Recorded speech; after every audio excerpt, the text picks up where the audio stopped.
All right. So when I was 18, I started working in I promise this story does involve them all. When I was 18, I started working in a liquor warehouse out in Whitby, Ontario. And there were a lot of guys there on work release, a lot of guys there on parole, and a lot of guys with nicknames. So we had T-Bone, Too Slow Monroe, Seagal, Mexican Seagal, Little Bit Country Seagal. These are all real names. Red Hat, because he wore a red hat and we were creative. And Lunchbox, because he brought a lunchbox. So we had a lot of names when we were there, a lot of different people. I was 18, I couldn't even legally drink, and I was babyface. And one of my coworkers, somebody who I was stuck working with on a hydraulic lift for a month, was named the Magician. And the Magician did not own a rabbit, and he didn't have a top hat. The Magician had a really weird mustache that stretched from one side of his face to the other, like how a kid might draw a mustache on like a photo of somebody. Like too straight, just perfectly, didn't follow his lips, but it was a mustache. And so we called him the Magician, and he didn't really ask why. He, was busy telling me about the time that he and his brother stole his dad's car and went to Barrie, and then they lost the car, but it was okay because they just like hung out in a homeless shelter for 3 days because their dad was very frightening. Apparently he came from some family that owned a horse farm up in Port Hope or something. His father was obviously a very scary man. The Magician would explain to me his half-finished tattoos because his father had taken his credit card away. He explained to me that he was now living in an '88 Caprice Classic, which was good because the back seat was about the size of a Chesterfield or a large couch. And this was fairly common at the warehouse. A couple guys lived in their vehicles, and we didn't really think anything of it. But I spent about a month hearing about all the different women he'd almost got into the Caprice Classic.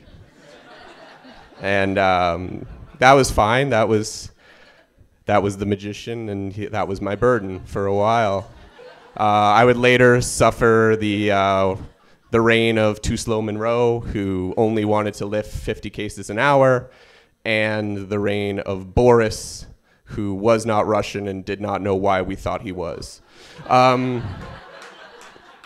But one thing happened one day with this lovely Caprice Classic in the parking lot. We were working the afternoon shift. We got out at 2 in the morning, and the Magician had locked his keys in his car. And, most people, you would just call somebody or call CEA or whatever, but Magician didn't really have anybody to call. And he just began to freak out, started bashing on the windows, screaming that this was all his fault, that this is why he needed a cell phone, this was why, this is why you should always have more than one key, and some of the guys were agreeing with him, and I just wanted to go home. So I got in the car, drove away, reeking of red wine, 2 in the morning, realizing that every night I was basically daring the cops to pull me over, smelling of booze, with a little thingy on my keys saying I worked for the LCBO, and it was totally legit.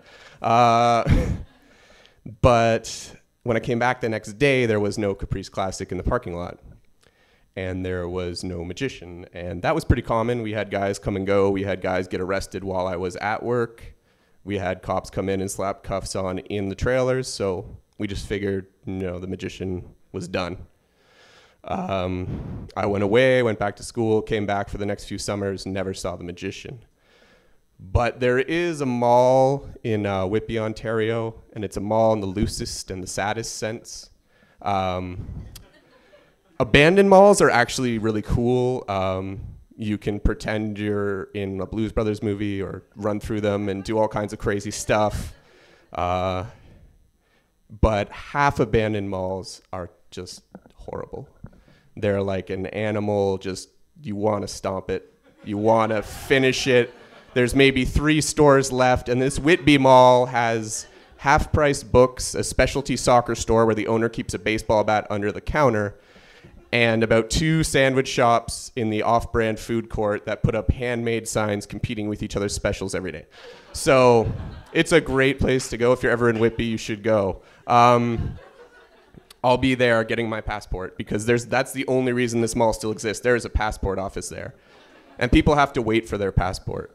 People have to wait a long time, so they walk around this mall and look at the books and wonder why someone's drawn inside them and wonder why everyone in this mall seems to be wearing a name tag. And yes, this is the mall where they bring the patients from Whitby Psych for day trips. This is the mall where people like the magician show up when you're getting your passport. This is the mall where the magician comes up to you, still with his half-finished snake tattoos, and says, "Andrew, man, what's going on?" And spends about half an hour talking to you about his life, about the place he lives now, which is the Whitby Psych, which they built behind the old Whitby Psych. So you have to drive through the carcass of the old one to get to the new one, just to remind you that, we don't really care about these places and we'd rather hide them.